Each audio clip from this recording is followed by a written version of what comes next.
The road to the family reunion was supposed to be uneventful. A few hours of highway, snacks in the back seat, coffee up front, and kids half asleep in the rear. Nothing more, nothing less. It was the kind of trip that didn't require thinking, just doing. I drove, like always. I hated how Adrian braked at the last possible second, and honestly, I needed the control. Plus, motion sickness has always been one of my many unmarketable talents. The kids, Noah, Emma, and Lily, ages 10, 7, and 5, were buried in their own tiny chaos in the back seat, arguing over invisible seat lines and laughing at a cartoon none of us had the patience to understand. And then Adrian said it. His voice was low, almost swallowed by the hum of the tires. Turn the car around. Now. I thought he was joking. I even smirked. Why? We're 30 minutes from the border. Please, just turn around. That's when I knew. Adrian didn't do panic. He didn't raise his voice or flinch when our kitchen caught fire last year. If something was wrong, really wrong, he didn't ask twice. So I took the exit, the last one before the border. The road curved off like a second chance carved into asphalt. He let out a breath so soft I almost missed it. Okay, I said carefully. Want to tell me what's going on now? Just drive, he muttered. Anywhere but there. The kids were stirring. Noah leaned forward. Are we going the wrong way? We forgot something, I lied. Emma asked what. I told her I'd explain later. 20 minutes passed in tense silence. Adrian was stiff in his seat, eyes locked straight ahead like he was bracing for impact. Eventually, he spoke. Take the next turnoff. It wasn't a real road, just a gravel access trail, probably for maintenance trucks or lost hikers. I pulled off. Adrian unbuckled and stepped out without a word. Stay here, he said. I watched him in the mirror walk to the back of the SUV, open the trunk.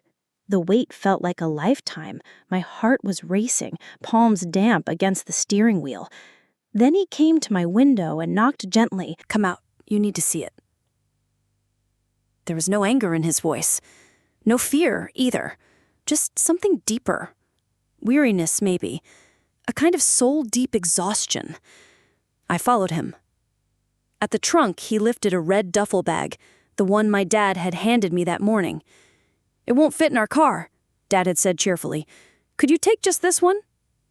I hadn't questioned it, just tossed it in with our suitcases, juice boxes, and extra blankets. It was just a bag. Adrian unzipped it now, peeled back a folded sweatshirt, and then...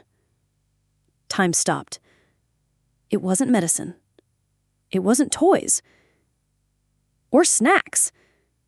It was plastic, zipped, sealed, packed tight into a child's toiletry bag. Dozens of packets. The kind that scream felony charges and ruin your life in 3 seconds flat. I didn't speak. I couldn't. My throat closed like someone had taken a fistful of gravel and shoved it down my lungs. I staggered back. They put that in our car? I whispered. Adrian nodded, face hollow. With the kids, I added, my voice cracking. Another nod. I stared at the sky. It was still bright, still blue, as if the universe had no idea our lives had just been redefined in one zip. How did you know? I asked. His eyes didn't leave the duffel. When they gave us the bag, it was in their eyes, that smile, too confident, like they knew it was already done. It wouldn't leave my head. I didn't ask why he didn't open the bag earlier. I understood. We both wanted to believe we were wrong. But we weren't. We sat in the silence a little longer. Then, wordlessly, I climbed back into the driver's seat and started the engine. The kids didn't notice. They were giggling at something animated and oblivious, their world still intact. My phone buzzed. Mom. Dad. Mom again. I didn't answer. Neither did Adrian. We just drove. Back toward their house. We didn't speak as we drove back. Not even once. The silence wasn't awkward or tense anymore. It was necessary. Like words would pollute something fragile we hadn't finished realizing. Their house looked the same as it always did. White siding, rose bushes my mom never watered, porch light still glowing from the night before, even though it was mid-afternoon. The normalcy of it made me feel sick. Adrian got out first. I followed, slower this time. I found the spare key exactly where it had always been, taped to the back of the fake rock next to the welcome mat, the one my dad thought was clever, despite it looking nothing like a real rock. We stepped inside. It smelled like mildew, lemon cleaner, and denial. Adrian placed the red duffel bag right in the center of the hallway. We didn't unzip it. We didn't adjust it to be neat. We just let it sit there, like a silent accusation with nylon handles. He turned the lock behind us on the way out. Back in the car, I didn't start the engine right away. My hands were shaking again. Adrian reached over, rested his hand on mine, and we sat like that for a moment, tethered to the last shred of calm we had. Later that night, after the kids were asleep and the dishes were rinsed and the world had gone quiet, my phone rang again. It was my mother. Her voice was too cheerful. "Oh, sweetheart, we were so worried. What happened? You just disappeared." I didn't respond. She kept going. "Is everything okay? Where's the bag?" There it was. The line crossed. I let the silence stretch, then finally spoke. "We dropped it off at your house." Pause. "If it was that important," I added slowly, "maybe you should have taken it yourself." Another pause, longer this time, the kind of pause that reveals everything. She understood exactly what I meant. She knew that I knew. And in that breath between words, all the years of pretending, of glossing over things for the sake of family, collapsed like a house made of receipts and fake apologies. "We're not doing this," I said calmly. "Don't call again." Then I hung up. No yelling, no drawn-out fight, just a full stop, a boundary. But of course, that wasn't the end. 3 days later, the doorbell rang. And I knew. I didn't have to check. There's a certain kind of static in the air when people like them are on the other side of a door. People who believe showing up uninvited is some kind of olive branch. I opened it just enough to step outside and closed it behind me. My parents stood there, like it was Sunday brunch and nothing had happened. My mother gave me that smile, the tight one that didn't quite reach her eyes. We wanted to check in. My father added, "Thought we could clear the air." I didn't speak. I crossed my arms. "We weren't sure how much you understood," she said finally. There it was. The tell. They knew. And now they were just trying to figure out what I was willing to believe. "You mean the bag?" I asked. My voice didn't crack. It rang like glass. They didn't answer. They didn't have to. "You put it in our trunk," I said, "with your grandchildren in the back seat." My mother swallowed hard. My father looked away. "We didn't think it would be a big deal," he finally muttered. "It wasn't going to be anything serious, just something to help with the debt." My mom chimed in. "We were desperate. You wouldn't help." There it was, that old card. You wouldn't help. The ultimate guilt trip, the fallback excuse. Like my refusal to pay for a private school was the reason they smuggled drugs across international lines. I didn't yell. "You didn't just betray me," I said. "You endangered your grandchildren." My father's face twitched. My mother blinked fast, like she was trying to conjure tears, but couldn't find the emotion behind them. "We're done," I said. "Don't call. Don't come here. You don't get to see the kids. This is over." My mom opened her mouth. I could already hear it forming. The line, the gaslight, the weaponized guilt. But instead, she smiled. A small, smug smile. "You'll come around," she said. "You always do." I didn't reply. I just turned, walked back inside, and locked the door behind me. And for the first time in my life, I didn't wonder if she was right. 3 days later, I arrived at school for pickup like any other afternoon. The sun was out, the kids had art class, I had snacks in the car, everything was normal. Until it wasn't. They were already picked up, the teacher said with a smile, as if telling me I'd just missed them by 5 minutes. My brain short-circuited. "What?" "Your parents said you asked them to," she replied casually. I didn't answer. I didn't scream or panic. I just turned and walked, somehow making it to the car, though I don't remember getting there. My hands gripped the wheel with a force that hurt. They had taken them, without permission, without a call, without a text. They were at my parents' house. Of course they were. I pulled into the driveway and stormed through the front door. What I saw inside felt like stepping into someone else's dream. It looked like a birthday party.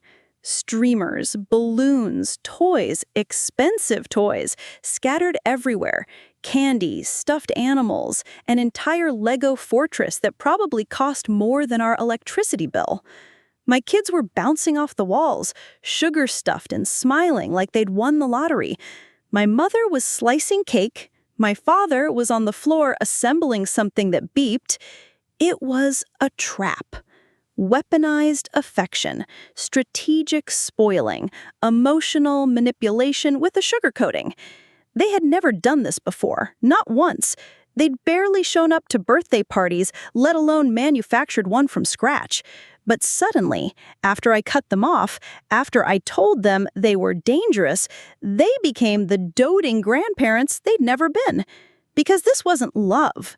This was an ambush, a desperate, calculated attempt to win back access to what they'd lost. Not me, but control. "We're leaving," I said firmly. "But why?" Emma whined. "Grandma said we could. We're leaving. Now." The kids didn't understand. How could they?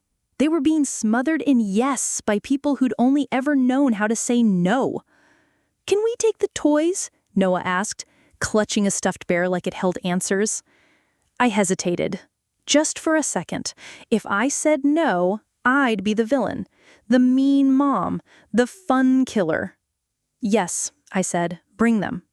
I wasn't giving my parents that win. As we left, my mom called out behind me, sing-song and syrupy sweet, "They'll come back to us. They always do." She said it like it was a promise. She said it like she still believed I could be bought. That night, I sat on the edge of our bed and looked at Adrian. "We have to leave." He didn't ask why. He didn't say, "Are you sure?" He just nodded. Slow, understanding, final. "I don't want them near the kids," I said. "Not at school, not at the park, not down the street pretending to be harmless. I want space between us." "You mentioned North Carolina once," he said. "The office there. My parents live nearby. It's still on the table." "I'm ready now," I whispered. "Let's go." And we did. No drama, no screaming matches, no second chances. We burned the bridge, boarded the plane, and never looked back. Fast forward 6 months. New state, new school, new grocery store, new routines.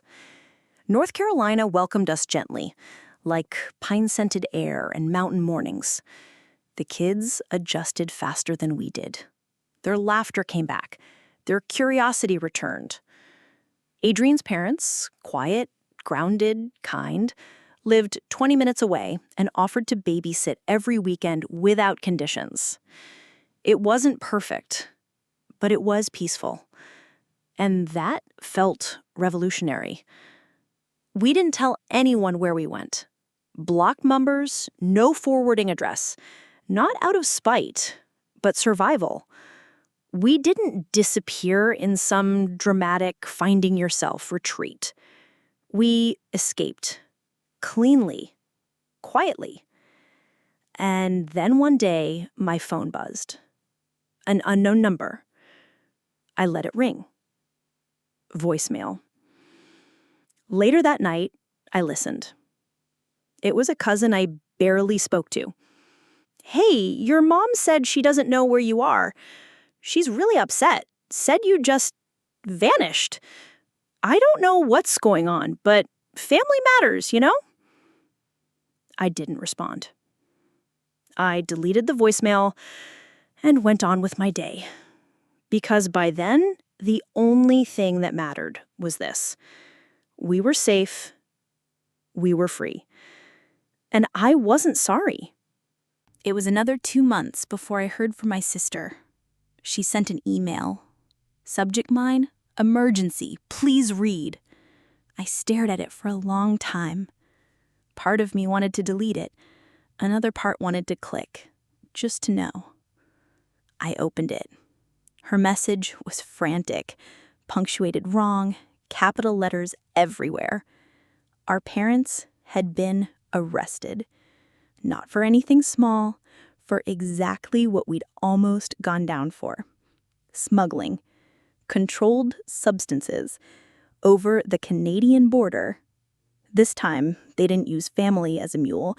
They did it themselves.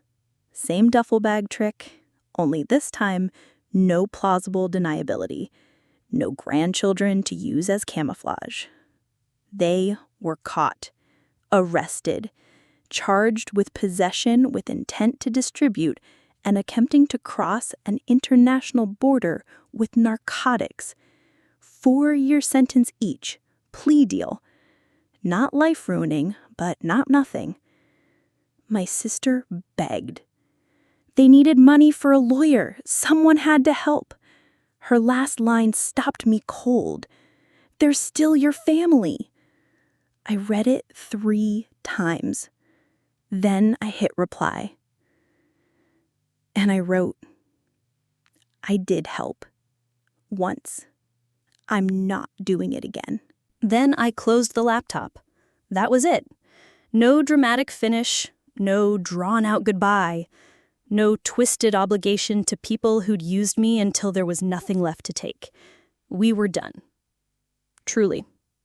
It's been a year now. The air here still smells like pine. The kids are thriving. Adrian sleeps through the night again. And me? I finally learned how to let silence be peaceful, not ominous. We built a life that isn't built around defense. And I've stopped translating guilt into silence. Stopped letting bloodlines write my worth. People say things like family is everything. But family, real family, isn't defined by DNA or history. It's defined by trust, by love, by safety. And if you have to choose between blood and boundaries, choose peace. Every time. So, now I ask you, did I go too far or not far enough? Let me know in the comments. And if you're new here, hit subscribe. There's more to come.